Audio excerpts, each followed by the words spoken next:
A escada para o céu, capítulo 7, Gilgamesh, o rei que não queria morrer. A lenda suméria sobre a primeira busca de imortalidade de que se tem notícia fala de um governante muito antigo, que suplicou ao seu divino protetor para deixá-lo entrar na terra dos vivos. Os escribas da antiguidade escreveram muitos relatos épicos sobre esse homem incomum, dizendo: coisas secretas ele viu. O que está escondido do homem ele viu. Ele até trouxe notícias dos tempos antes do dilúvio. Ele fez a longa viagem, fatigante e difícil. Regressou, e numa coluna de pedra, gravou sua labuta. Desse antiquíssimo conto sumério, só chegaram a nós menos de 200 linhas.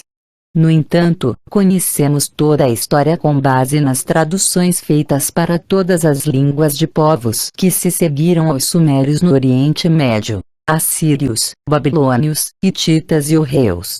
Todos contaram e recontaram essas lendas. As tábuas de argila onde foram registradas essas versões posteriores, algumas encontradas intactas, outras danificadas e muitas fragmentadas, prejudicando a leitura, depois de estudos que consumiram quase um século de trabalho, conseguem recompor o relato. O núcleo básico de nosso conhecimento dessa lenda são 12 tábuas em acadiano, que faziam parte da biblioteca de Assurbanipal em Nínive. Quem primeiro as trouxe à luz foi George Smith, cujo trabalho no Museu Britânico era selecionar, combinar e classificar as milhares de placas e fragmentos que chegavam ao museu vindos das escavações na Mesopotâmia.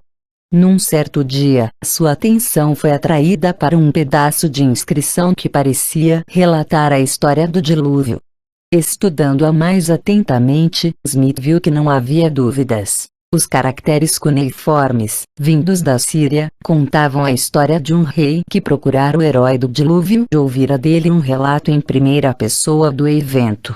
Com um entusiasmo bem compreensível, os diretores do museu enviaram George Smith ao sítio arqueológico específico para procurar os fragmentos que faltavam. Contando com uma boa dose de sorte, Smith encontrou-os em número suficiente para reconstruir o texto e adivinhar a sequência correta das tábuas. Em 1876, ele mostrou, de maneira conclusiva, a sequência, e publicou um livro sobre o assunto, The Chaldean Account of the Flood. O relato caldeu sobre o dilúvio. Pelo estilo dos textos, Smith concluiu que eles tinham sido compostos na Babilônia há cerca de 2000 AC. De início, George Smith leu o nome do rei que procurou Noé como Esdubur e sugeriu que ele não devia ser outro senão o herói rei bíblico Nimrod. Por algum tempo os estudiosos aceitaram essa ideia e referiam-se a esse conjunto de 12 tábuas como a epopeia de Nimrod. No entanto, novas descobertas e pesquisas posteriores estabeleceram a origem suméria da lenda e o verdadeiro nome do herói da história, Gilgamesh. Confirmou-se a partir de outros textos históricos, inclusive as listas de reis sumérios, que esse homem fora governante de Uruk-Arak da Bíblia por volta de 2900 AC. A epopeia de Gilgamesh, como essa obra literária da antiguidade atualmente é chamada, nos leva para quase 5.000 anos atrás. É preciso conhecer a história da cidade de Uruk para captar a abrangência dramática da epopeia. Confirmando as narrativas bíblicas, os registros históricos da Suméria também relatavam que, depois do dilúvio, a realeza dinastias reais começou em Kish, e daí foi transferida para Uruk em resultado das ambições de Irnini-Ishtar, que não gostava de seus domínios distantes da Suméria. De início, Uruk era apenas a localização de um recinto sagrado, onde ficava uma morada, templo, de An, o Senhor do Céu, construída no alto de um enorme zigurate chamado Iana, Casa de An. Em suas raras visitas à Terra, acabou desenvolvendo um carinho especial por Irnini e concedeu-lhe o título de Inanna.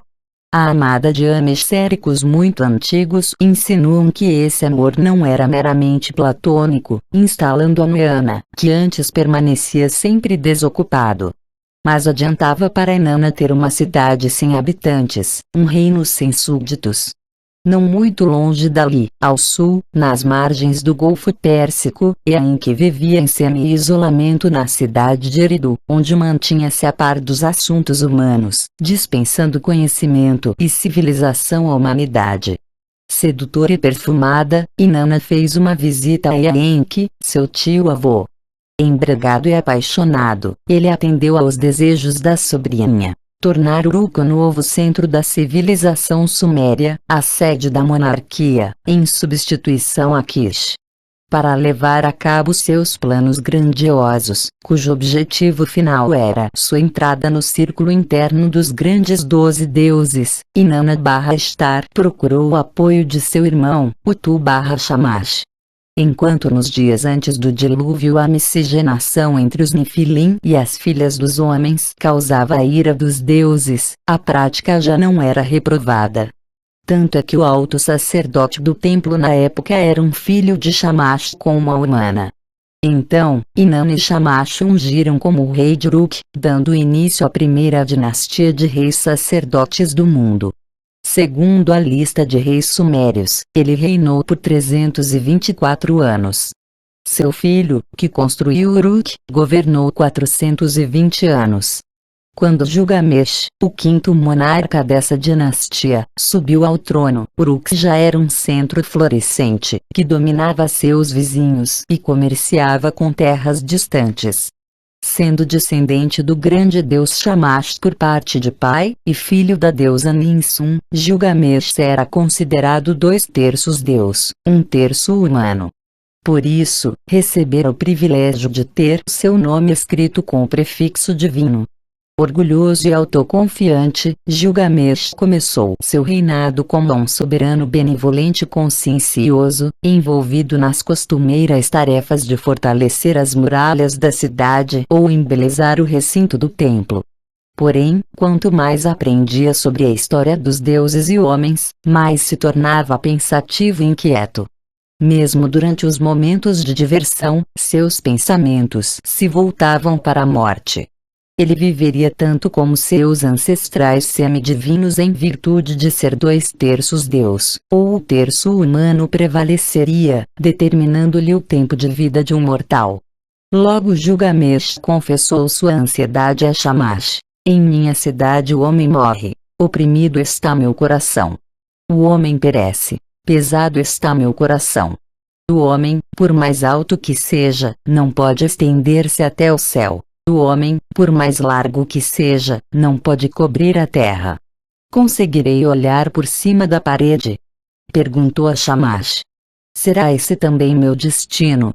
Evitando dar uma resposta direta, talvez por ele mesmo não sabê-la, Shamash tentou fazer Gilgamesh aceitar sua sina, fosse qual fosse, e gozar a vida enquanto podia. Quando os deuses criaram a humanidade, a quinguaram com a morte. A vida retiveram para si.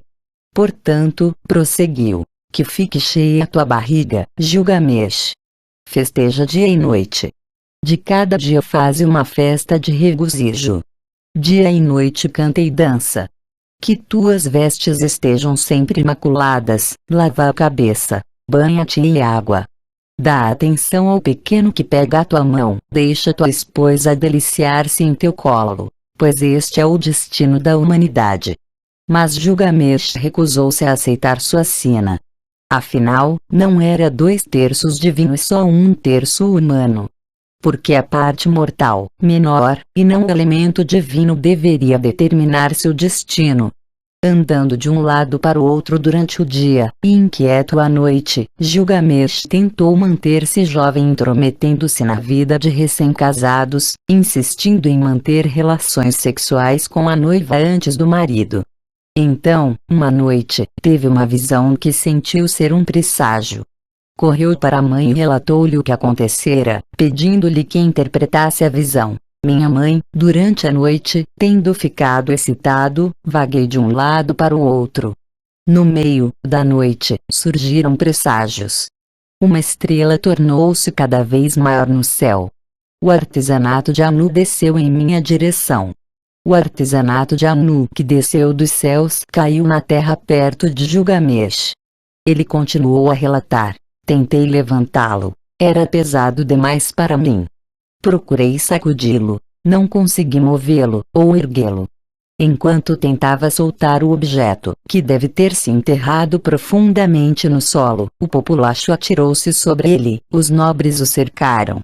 A queda do artesanato de Anu aparentemente foi observada por muita gente, pois toda Uruk juntou-se em torno dele.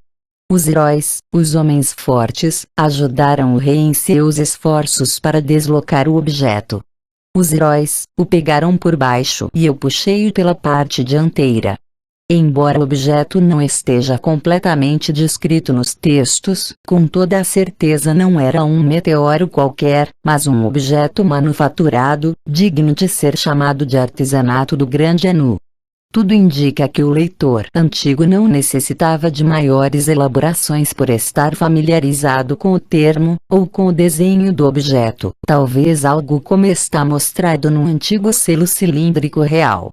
O texto de Gilgamesh descreve a parte inferior, que foi agarrada pelos heróis, usando um termo que pode ser traduzido por pernas.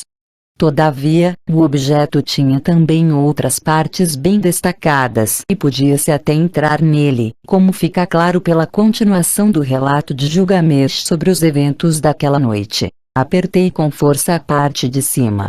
Não consegui retirar a tampa nem levantar o ascensor, com um fogo destruidor, no topo eu rompi e entrei em suas profundezas. Levantei a parte móvel, aquela que puxa para frente, e trouxe-a para ti. Gilgamesh estava certo de que o aparecimento do objeto era um presságio dos deuses sobre seu destino. Sua mãe, a deusa Ninsun, contudo, teve de desapontá-lo. O que desceu do céu como uma estrela, falou, prevê a chegada de um robusto camarada que salva. Um amigo que virá para ti, ele é o mais poderoso da região, jamais te abandonará. Esse é o significado de tua visão. Ninsun sabia do que estava falando, pois, sem o conhecimento do filho e atendendo às súplicas do povo de Uruk para que se fizesse algo capaz de divertir o inquieto rei, os deuses arranjaram um homem selvagem para entrar na cidade e se engalfinhar em lutas com Gilgamesh. Seu nome era Enkidu, a criatura de Enki, um tipo de homem da Idade da Pedra que vivia nos territórios inóspitos, entre os animais. Ele tinha o hábito de sugar o leite de criaturas selvagens. Esse homem costumava ser retratado nu, barbado e cabeludo, em geral acompanhado de seus amigos animais. Desejando domesticá-lo, os nobres de Uruk contrataram uma prostituta. Enkidu, que até então só conhecera a companhia de animais, readquiriu seu elemento humano ao fazer amor com a mulher várias vezes. Depois disso, a prostituta a levou para um acampamento na periferia da cidade, onde lhe foram ensinados a língua, as maneiras de Uruk e hábitos do rei. Contenha Gilgamesh, seja um adversário à sua altura. Disseram os nobres a Enkidu. O primeiro encontro entre os dois homens aconteceu à noite, quando Gilgamesh, tendo deixado o palácio, vagava pelas ruas à procura de aventuras sexuais. Enkidu enfrentou-o, barrando seu caminho. Eles se atracaram, firmes como touros. Paredes estremeceram, batentes desmoronaram, enquanto os dois lutaram. Finalmente, Gilgamesh dobrou o joelho e a luta terminou. Ele perdeu para o estranho. Aplacada a sua fúria, Gilgamesh virou de costas. Nesse momento, Enkidu dirigiu-se a ele, e o rei recordou-se das palavras de sua mãe. Então esse homem era seu novo amigo robusto. Eles se beijaram e estabeleceram uma amizade. À medida que os dois se tornavam amigos inseparáveis, Gilgamesh revelou a Enkidu seu temor do destino de um mortal. Ao ouvir isso, os olhos de Enkidu encheram-se de lágrimas, enfermo ficou seu coração, amargurado suspirou. Depois, disse ao amigo que havia um jeito de ele esquivar-se de sua sina, forçando sua entrada na morada dos deuses. Lá, se Shamash-Adad o apoiassem, os deuses poderiam lhe dar a condição de divindade a que tinha direito. A morada dos deuses, contou Enkidu, ficava na montanha dos cedros. Ele a descobrira por acaso, contou, enquanto vagava pelos territórios inóspitos com seus amigos animais. O local, contudo, era guardado por um terrível monstro chamado Uvarva. Eu a descobri, meu amigo, nas montanhas, enquanto vagava com os animais selvagens. Por muitas léguas ela se estende na floresta. Eu entrei nela. Uvarva está lá. Seu rugido é como uma inundação, sua boca é fogo, seu hálito é morte, o vigia da floresta de cedros, o guerreiro flamejante, é poderoso, jamais descansa. Designou-o Enlil para manter a floresta de cedros, um terror para os mortais. O fato de a principal tarefa de Uvarva ser impedir os mortais de entrar na floresta de cedros só espicaçou a determinação de Gilgamesh de ir àquele lugar. Com toda a certeza era lá que conseguiria se juntar aos deuses e escapar de sua sina de mortal.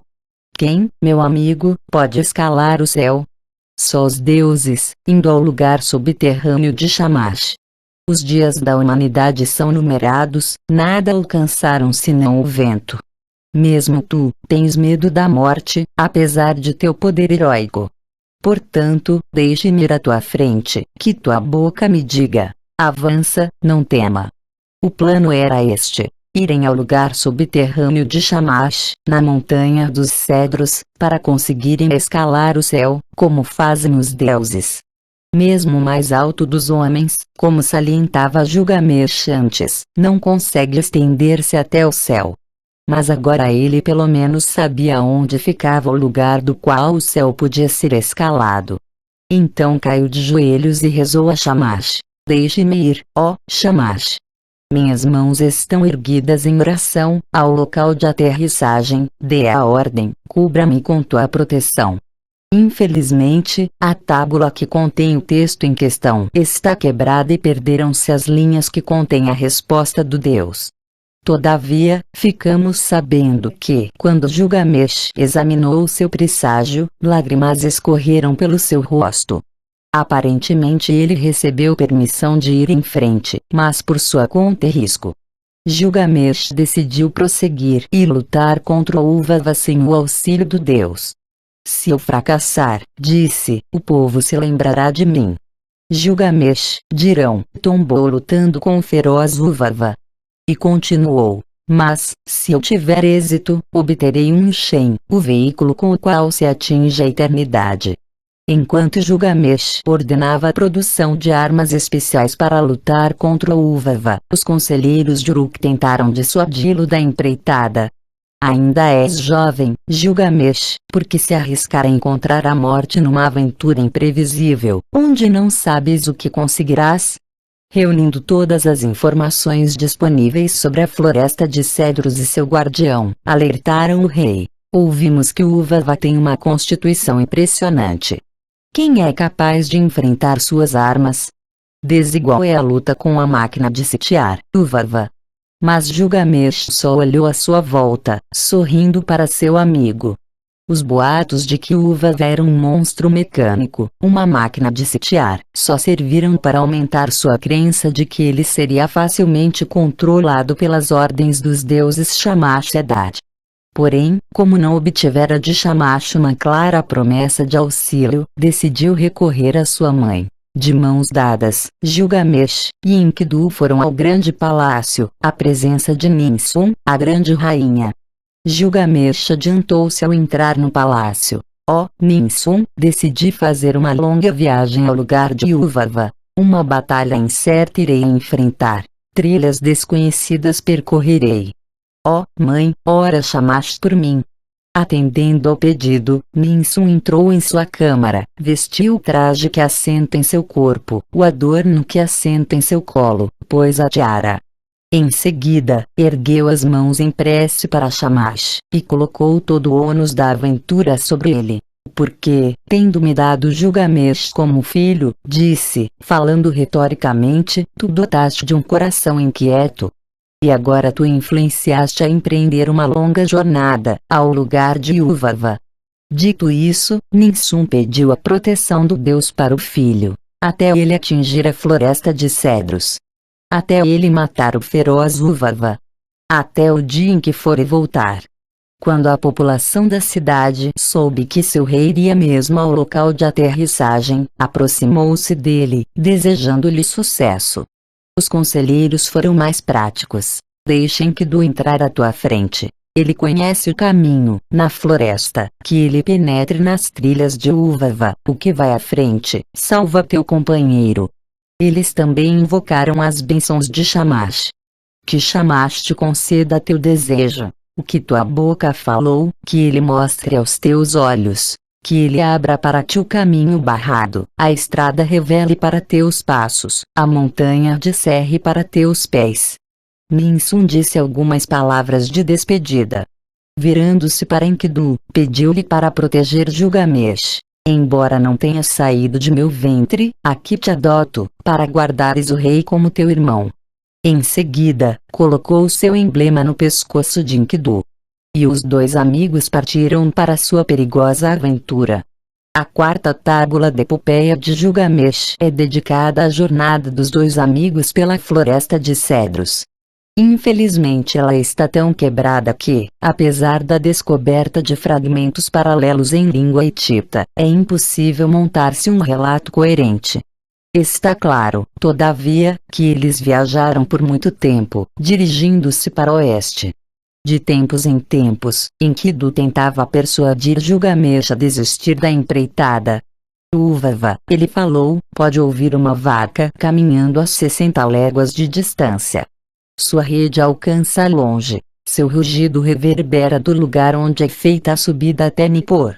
Uma fraqueza se apodera de quem se aproxima dos portões da floresta. Voltemos, rogou, mas o rei estava irredutível. À montanha verde os dois chegaram. Suas palavras foram silenciadas. Eles se imobilizaram. Parados, contemplaram a floresta. Olharam a altura dos cedros, olharam a entrada da floresta. Onde Uvava costumava se mover, retas eram as pegadas, um canal flamejante. Eles contemplaram a montanha dos cedros, morada dos deuses, a encruzilhada de Ishtar. Impressionados e cansados, os dois deitaram-se para dormir. No meio da noite, acordaram. Tu me despertaste? Perguntou Gilgamesh a Enkidu, que prontamente negou. Nem bem tinham voltado a dormir quando Gilgamesh de novo acordou o amigo. Vira algo espantoso, afirmou, embora não tivesse certeza se estava dormindo ou desperto. Em minha visão, meu amigo, o solo alto desmoronou. Atirou-me ao chão, prendeu meus pés, o olhar era dominador. Um homem surgiu. O mais belo do país era ele, tirou-me de sob o solo desbarrancado. Deu-me água para beber. Meu coração se aquietou. No chão colocou meus pés. Quem seria esse homem, o mais belo do país, que tirou Gilgamesh de sob o solo desbarrancado? O que seria aquele olhar dominador que acompanhara o deslizamento do talude? Enkidu não encontrou respostas. Cansado, virou-se e adormeceu.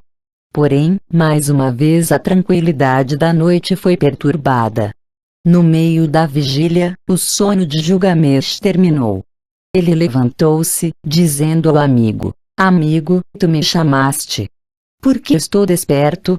Não me tocaste. Por que estou tão assustado? Algum deus passou por aqui. Por que tenho a carne entorpecida? Negando que acordara Gilgamesh, Enkidu deixou-o convencido de que um deus passara por ali. Intrigados, os dois adormeceram, só para serem novamente acordados. E foi assim que Gilgamesh descreveu o que viu. A visão que tive foi espantosa. Os céus gritaram, a terra rugiu. Embora o alvorecer se aproximasse, veio a escuridão. Relâmpagos cintilaram, uma chama se ergueu. As nuvens se avolumaram, choveu morte.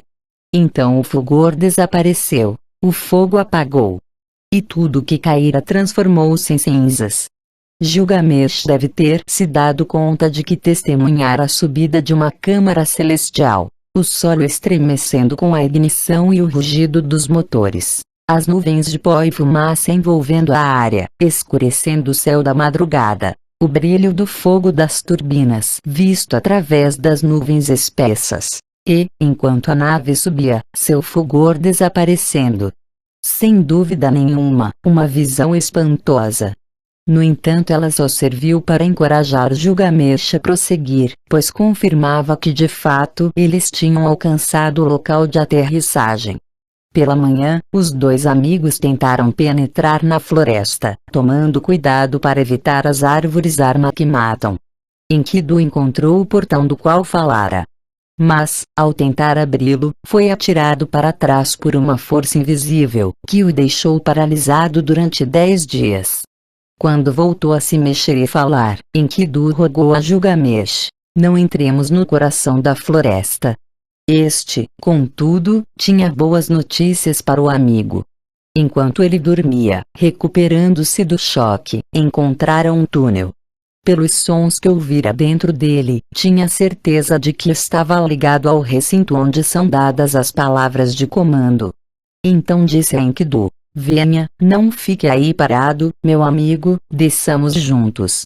Gilgamesh devia estar certo, pois os textos sumérios afirmam que, penetrando na floresta, a morada secreta dos Anunnaki ele abriu.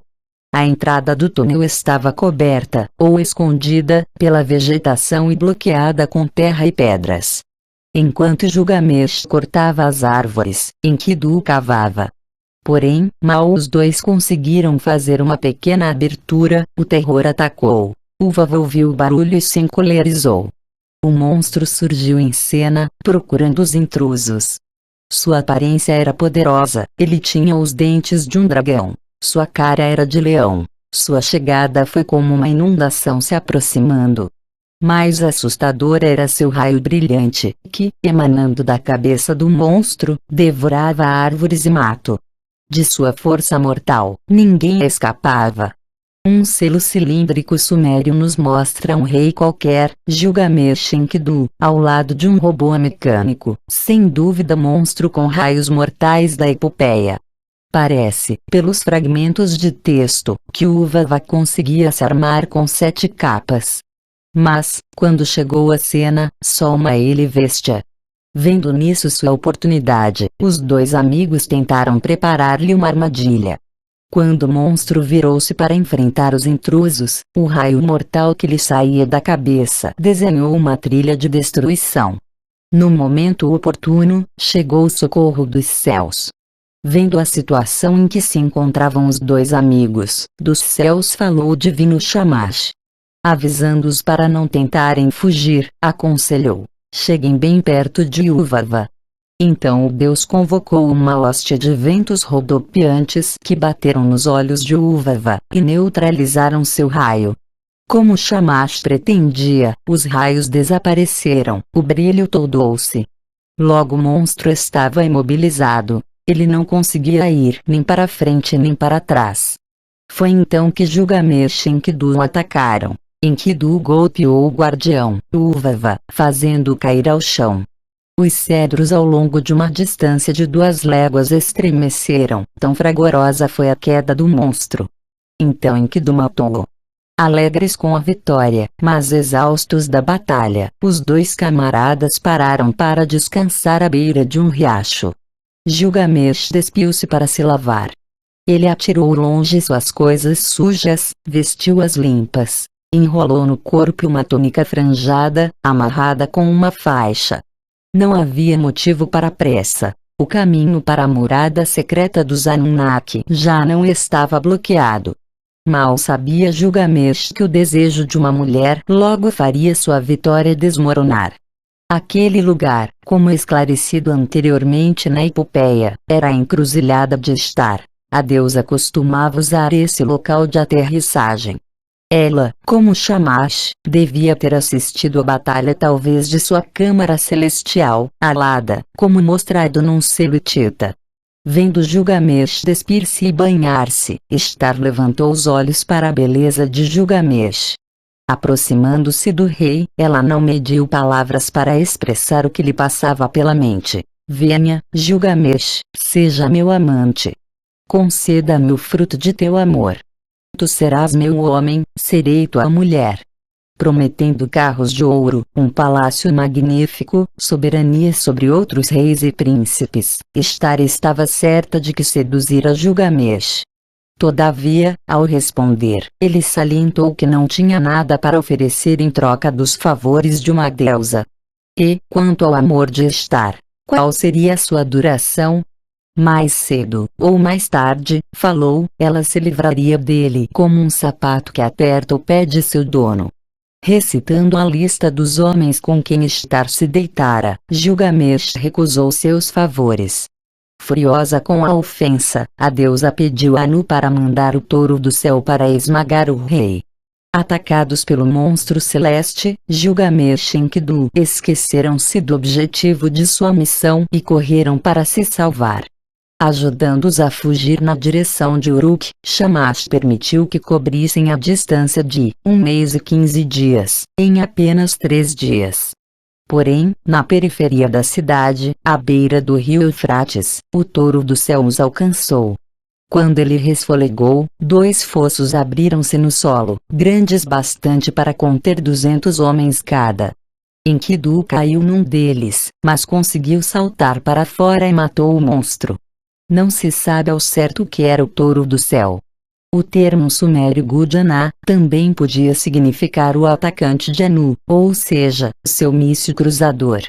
Os artistas da antiguidade, fascinados com o episódio, frequentemente retratavam Gilgamesh, ou Enkidu lutando com um touro de verdade, com Ishtar, e às vezes Haddad, assistindo.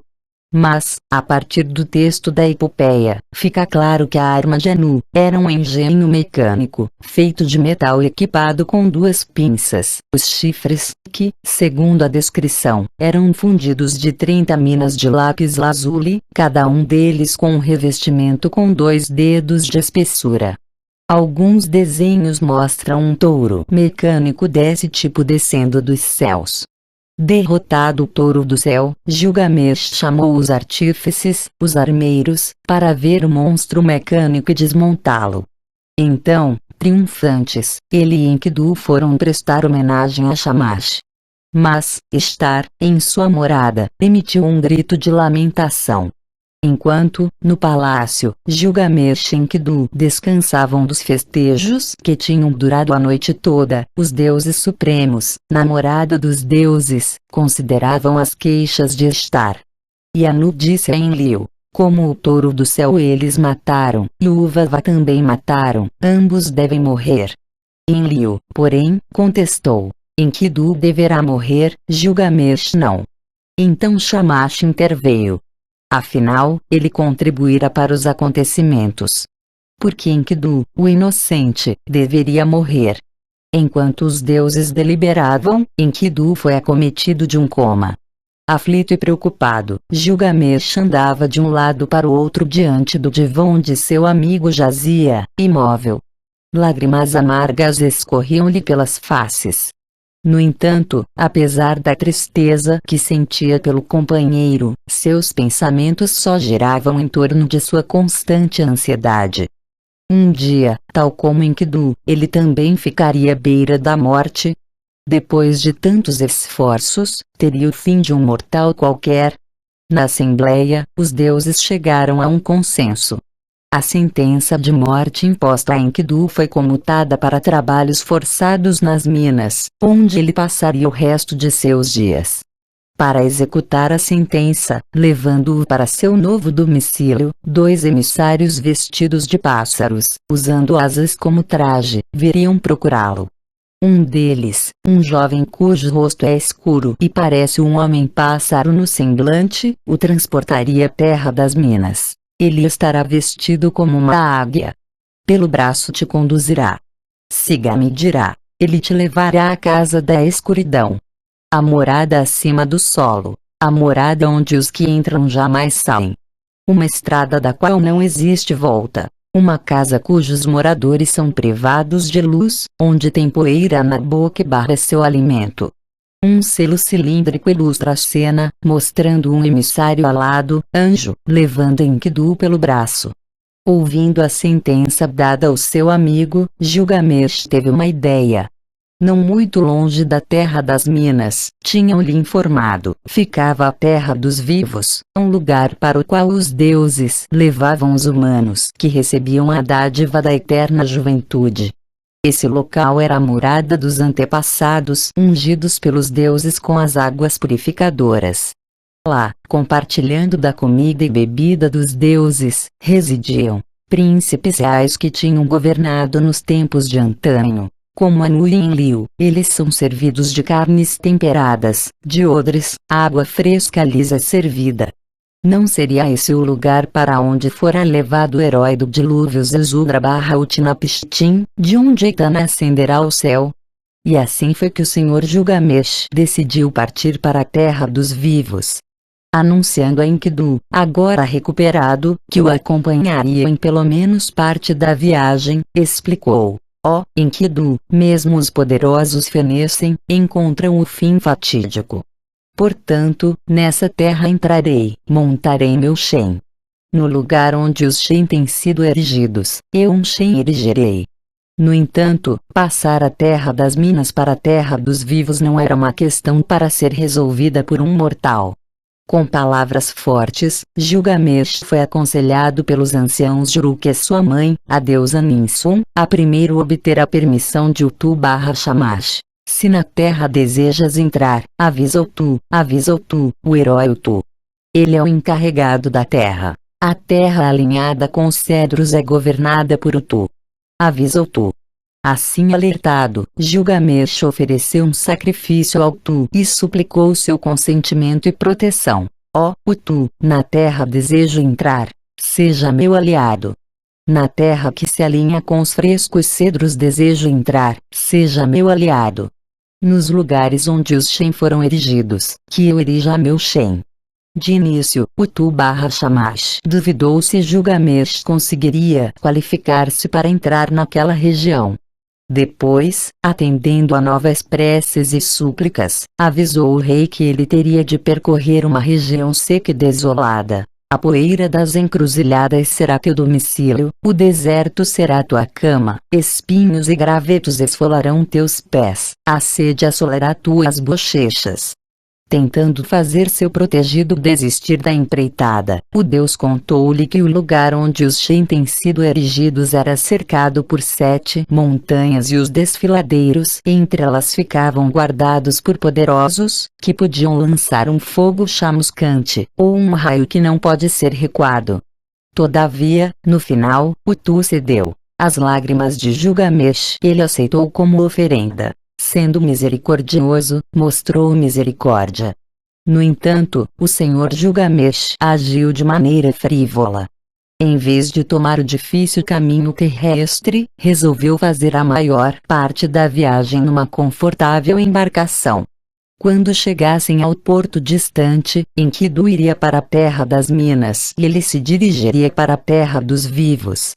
Então escolheu 50 homens jovens e sem compromissos familiares para o acompanharem e serem os remadores. Sua primeira tarefa foi cortarem e levarem para Uruk as madeiras especiais com as quais seria construído uma galera do Egito. Os ferreiros da cidade fizeram armas poderosas. Quando tudo ficou pronto, os aventureiros partiram. Segundo os relatos, eles navegaram descendo o Golfo Pérsico, sem dúvida pretendendo dar a volta na Península Arábica e depois subir pelo Mar Vermelho até o Egito. Todavia, a ira de Enlil não demorou a cair sobre eles. Afinal, Enkidu não fora avisado que um homem-anjo pegaria pelo braço para conduzi-lo à terra das minas. Como então estava navegando com o irrequieto Gilgamesh numa galera real, acompanhado de 50 homens armados.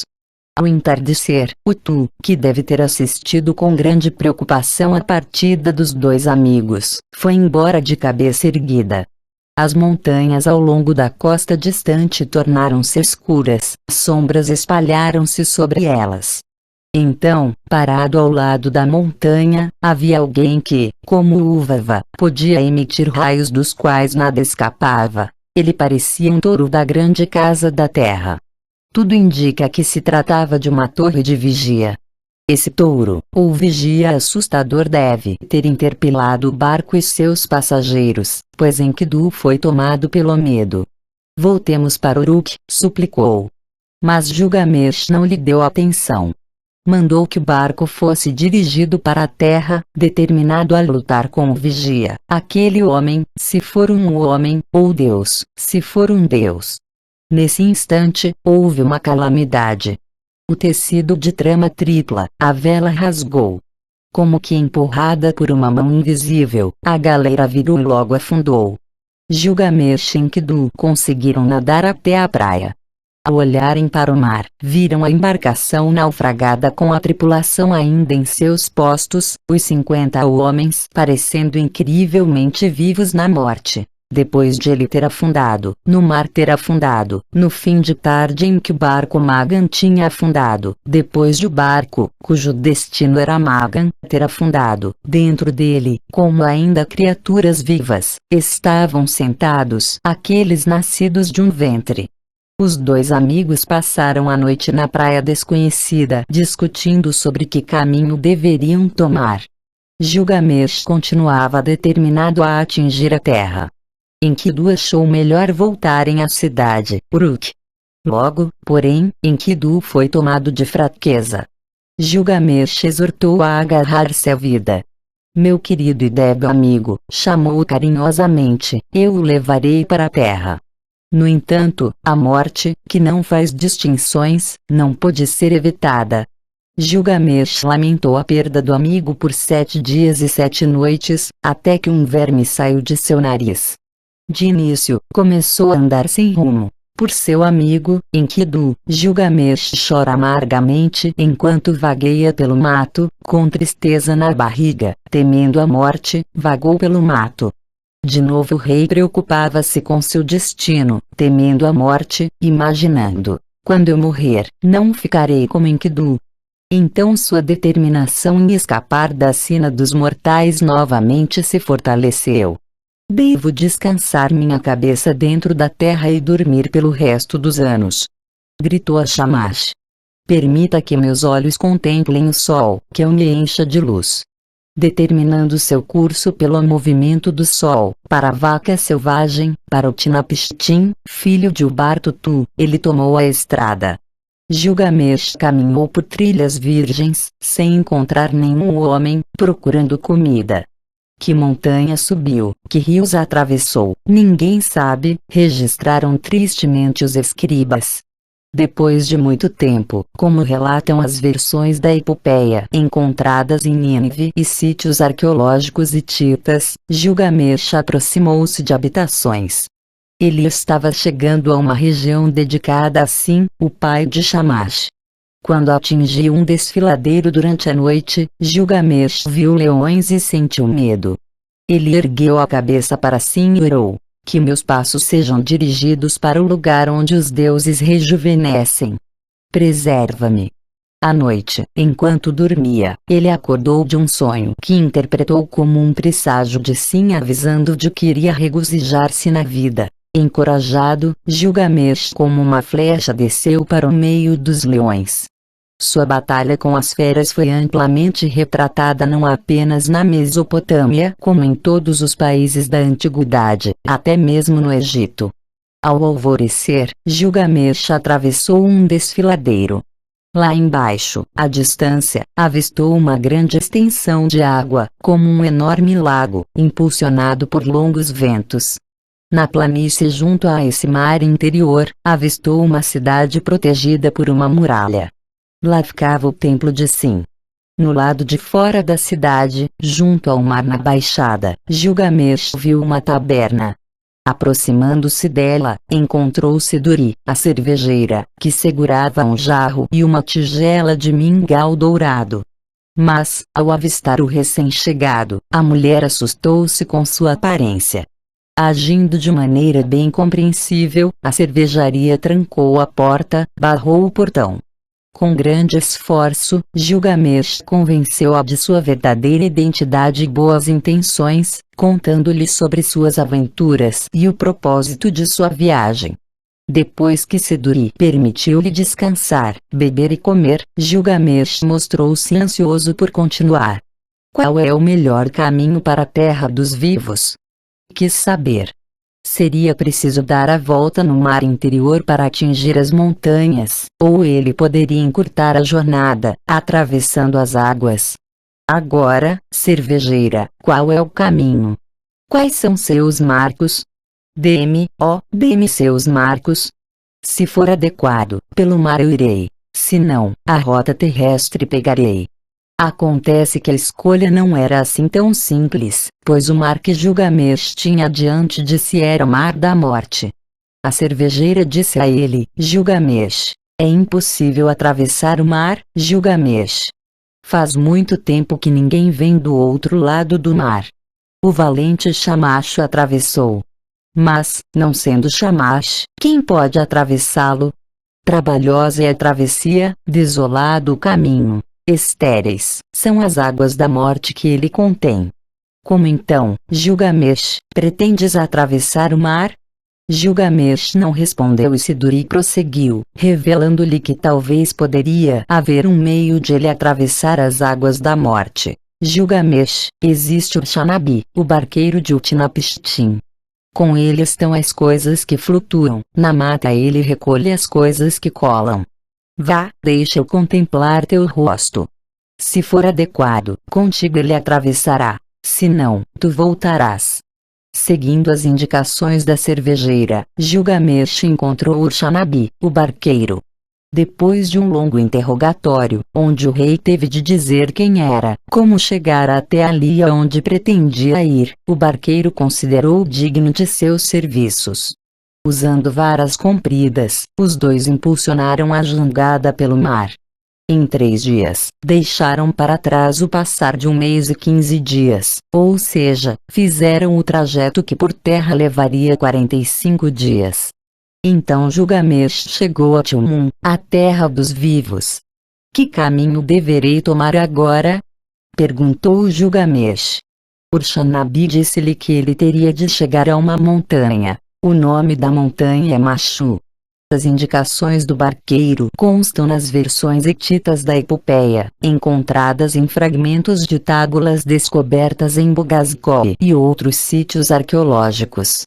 A partir deles, como reunidos por Johannes Friedrich em Dietetis Schimbrustückes diz Gilgamesh, ficamos sabendo que o rei foi avisado para encontrar e seguir um caminho regular que levava para o grande mar, que fica bem distante. Deveria procurar por 2 colunas de pedra, ou marcos, que, como garantiu Urshanabi, ao destino sempre me trazem.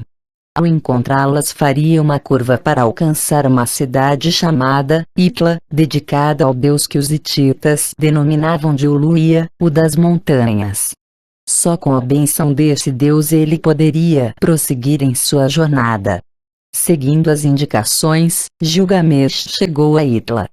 Teve a impressão de estar avistando o grande mar à distância. Nessa cidade, ele comeu, bebeu, lavou-se, tornando-se novamente apresentável, como convém a um rei. Mais uma vez Shamash veio em seu auxílio, aconselhando-o a fazer oferendas a Uluia. Levando seu protegido para junto do grande Deus, Shamash pediu-lhe: aceite estas oferendas, conceda-me a vida. No entanto, Kumarbi, um outro deus muito citado nas lendas hititas, foi contra. A imortalidade não pode ser concedida a Gilgamesh, disse ele. Parece que ao se convencer de que não conseguiria um Shen, Gilgamesh pediu uma compensação. Poderia pelo menos conhecer seu antepassado, Utnapishtim? Enquanto os deuses deliberavam, ele, talvez com a conivência de Shamash, deixou a cidade e começou a avançar para o Monte Machu, parando diariamente para oferecer sacrifícios a Uluia. Depois de 6 dias, chegou à montanha que, de fato, era o lugar dos Shen. O nome da montanha é Machu. A montanha de Machu ele chegou, onde diariamente observava os Shen que iam e vinham. As funções do monte exigiam que ele se conectasse tanto com os céus como com os confins da terra. Lá no alto, a faixa celestial ele está ligado. Embaixo, ao mundo inferior, ele está ligado. Havia um meio de se entrar no monte. No entanto, a entrada, o portão, estava fortemente guardada. Homens foguete guardam seu portão, seu terror é espantoso, seu olhar é morte. Seu temido farol varre as montanhas. Eles vigiam Shamash enquanto ele sobe e desce. Foram encontradas várias representações mostrando seres alados, ou homens touro divinos, operando um aparelho circular, talvez um holofote, montado num poste. É possível que sejam ilustrações do temido farol que varre as montanhas. Ao contemplar o brilho terrível, Gilgamesh cobriu o rosto. Recobrando a compostura, aproximou-se deles. Quando percebeu que o temível raio só afetara momentaneamente o recém-chegado, o homem foguete gritou para seu companheiro: "O que vem tem o corpo de carne dos deuses." Parece que os raios podiam atordoar, ou matar humanos, mas eram inofensivos para os deuses. Recebendo permissão de se aproximar, Gilgamesh foi solicitado a se identificar e explicar sua presença na área. Depois de contar sobre sua origem divina, ele disse que viera à procura da vida e acrescentou que desejava conhecer seu antepassado, Utnapishtim. "Por causa de Utnapishtim, meu antepassado, eu vim." A ele que se juntou à congregação dos deuses, sobre a vida e a morte desejo perguntar. "Isso jamais foi conseguido por um mortal", disseram os dois guardas. Sem desanimar, Gilgamesh invocou Shamash e explicou que era 2/3 divino. Devido a fraturas na tábua que contém o texto, não se sabe o que aconteceu logo em seguida. O fato é que finalmente os homens foguete comunicaram a Gilgamesh que a permissão lhe fora concedida. "O portão do monte está aberto para ti." O portão do céu era um motivo frequente nos selos cilíndricos, que o mostravam como um portão alado, parecendo uma escada de mão, que levava à árvore da vida. Às vezes estava guardado por serpentes. Gilgamesh entrou, seguindo o caminho tomado por Shamash. A viagem durou 12 beru, horas duplas, e durante a maior parte do percurso ele não pôde ver nada, nem à frente nem atrás. É possível que estivesse de olhos vendados, pois o texto salienta que para ele não havia luz. Na 8ª hora dupla, Gilgamesh gritou de medo. Na 9ª, sentiu um vento norte batendo-lhe no rosto. Quando completou 11 beru, a aurora surgiu. Finalmente, terminada a 12ª hora dupla, ele na luminosidade habitou. Gilgamesh agora podia enxergar e o que viu foi impressionante. Um recinto fechado, como o dos deuses, onde crescia um jardim feito de pedras preciosas. A magnificência do local nos é transmitida por linhas mutiladas dos antigos textos. Como frutos ostentam cornalinas, as vinhas belas demais para se contemplar. A folhagem é de lápis lazuli. As uvas, luxuriantes demais para se olhar, de pedras são feitas, de pedras brancas, nas águas, juncos puros, de pedras sazu, como uma árvore da vida e uma árvore, aquela feita de pedras angug. A descrição continua longamente. Impressionado e tomado de emoção, Gilgamesh caminhou pelo jardim. Estava, sem dúvida, num jardim do Éden simulado. Até agora não se sabe o que aconteceu em seguida, pois toda uma coluna da 9ª tábua de argila está fragmentada demais para ser decifrada.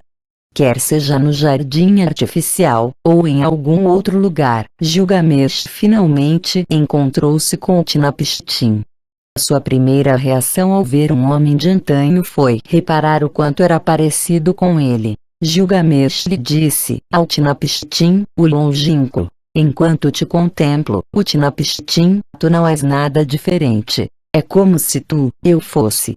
Então, Gilgamesh foi direto ao assunto. "Diga-me, tu te juntaste à congregação dos deuses em tua busca pela vida?"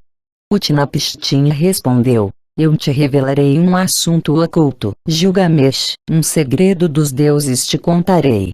O segredo era o conto do dilúvio, relatando como quando Utnapishtim era o governante de Suripak, os deuses resolveram deixar o dilúvio aniquilar a humanidade, e Enki secretamente o instruiu a construir uma embarcação submersível e nela colocar sua família e a semente de todas as coisas vivas.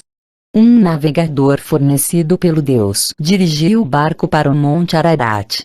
Quando a água começou a baixar, Utnapishtim desembarcou para oferecer sacrifícios em agradecimento. Os deuses e deusas, que orbitavam a terra em sua nave enquanto ela era inundada, também desceram no Monte Ararat e saborearam a carne assada no sacrifício. Quando Enlil também aterrissou, encolerizou-se ao ver que, apesar do voto feito por todos os deuses, Enki permitir a sobrevivência da humanidade. Todavia, quando sua raiva diminuiu, Enlil conscientizou-se da vantagem dessa sobrevivência. Foi então, continuou contando Utnapishtim, que o Deus lhe concedeu a vida eterna. Logo em seguida, Enlil entrou no barco. Segurando-me pela mão, levou-me a bordo. Ele levou minha mulher a bordo e a fez ajoelhar-se ao meu lado. Em pé entre nós, nossas testas tocou para nos abençoar. Até aqui Utnapishtim tem sido humano. Daqui em diante, ele e sua mulher serão como deuses para nós. Longe daqui Utnapishtim residirá, na foz dos rios. E foi assim, concluiu Utnapishtim, que ele acabou sendo levado à morada longínqua para viver entre os deuses. Mas como Gilgamesh conseguiria obter o mesmo privilégio? Agora, quem, em teu favor, pedirá para os deuses reunirem-se em assembleia para que encontres a vida que procuras? Ao ouvir o conto e entender que só os deuses reunidos poderiam decretar-lhe a vida eterna, sem o que nada conseguiria, Gilgamesh desmaiou, perdendo a consciência por 6 dias e 7 noites. Utnapishtim, sarcástico, comentou com a mulher: veja só este herói que procura a vida. Com um mero sono, como a névoa ele se dissolve. Todavia, enquanto Gilgamesh dormia, o casal cuidou dele para mantê-lo vivo para que possa voltar em segurança pelo caminho pelo qual veio, para que pelo portão pelo qual passou possa voltar à sua terra. Urshanabi, o barqueiro, foi chamado para levar Gilgamesh de volta. No entanto, no último instante, quando o rei já estava para partir, Utnapishtim revelou-lhe mais um segredo. Embora ele não pudesse escapar da morte, havia um meio de evitá-la. Para isso, teria de obter a planta secreta que os deuses comiam. Assim, se manteria eternamente jovem. Utnapishtim disse a ele: Gilgamesh, para cá viestes, enfrentando labuta e adversidade. Que posso dar-te na volta à tua terra? Eu te revelarei, ó Gilgamesh, uma coisa secreta. Um segredo dos deuses te contarei. Existe uma planta, que tem a raiz parecida com a do morangueiro espinhoso. Seus espinhos são como os dos galhos da urze branca. Tuas mãos eles espetarão. Se elas obtiverem a planta, nova vida encontrarás. A planta, ficamos sabendo pelo que aconteceu em seguida, crescia submersa. Nem bem Gilgamesh ouviu isso, abriu o cano de água. Amarrou pedras pesadas nos pés. Elas o puxaram para o fundo. Então ele viu a planta. Pegou-a, apesar de ela espetar suas mãos. Cortou as pesadas pedras amarradas aos seus pés. A segunda lançou de volta para onde estava. Enquanto voltava com Urshanabi, o barqueiro, Gilgamesh disse-lhe, triunfante: Urshanabi, esta planta é única entre todas as plantas. Com ela, um homem pode recuperar o pleno vigor. Eu a levarei à cidade fortificada de Uruk, onde a planta será cortada e comida. Que ela seja chamada Homem torna-se jovem na velhice. Desta planta comerei e à minha juventude voltarei. Um selo cilíndrico sumério de cerca de 1700 AC, com cenas dessa epopeia, mostra, à esquerda, Gilgamesh seminu e despenteado, lutando com 2 leões. À direita, Eliasida Urshanabi, a planta da eterna juventude. No centro, um deus segura uma estranha arma ou ferramenta em forma de espiral. O destino, contudo, como aconteceu em tantos casos durante os milênios e séculos que se seguiram, interveio.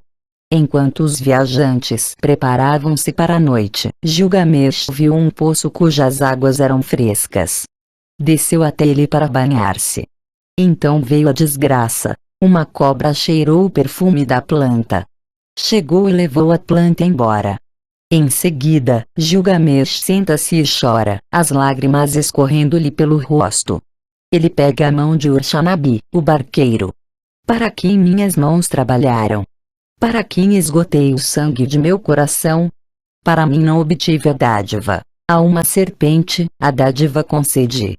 Um outro selo cilíndrico sumério ilustra o trágico final da epopeia. O portão alado ao fundo, Urshanabi conduzindo o barco e Gilgamesh lutando com a serpente. Não tendo encontrado a imortalidade, ele agora é perseguido pelo anjo da morte. E foi assim que, nas gerações que se sucederam, escribas copiaram e traduziram, poetas recitaram e contadores de história transmitiram o relato sobre a primeira busca infrutífera de imortalidade, a epopeia de Gilgamesh. E era assim que ela começava: que eu faça todo o país saber sobre aquele que viu o túnel, sobre aquele que conhece os mares, que eu conte toda a história. Ele visitou, também, os escondidos de vista, todas as coisas secretas ele viu, o que está escondido do homem encontrou. Ele até trouxe notícias dos tempos antes do dilúvio. Também fez a longa jornada, cansativa e cheia de dificuldades. Ele voltou e, numa coluna de pedra, toda sua labuta gravou. E assim, segundo as listas de reis sumérios, foi como tudo terminou. O divino Gilgamesh, cujo pai era Manu, o alto sacerdote do templo, reinou por 126 anos. Ur-Lugal, filho de Gilgamesh, reinou depois dele.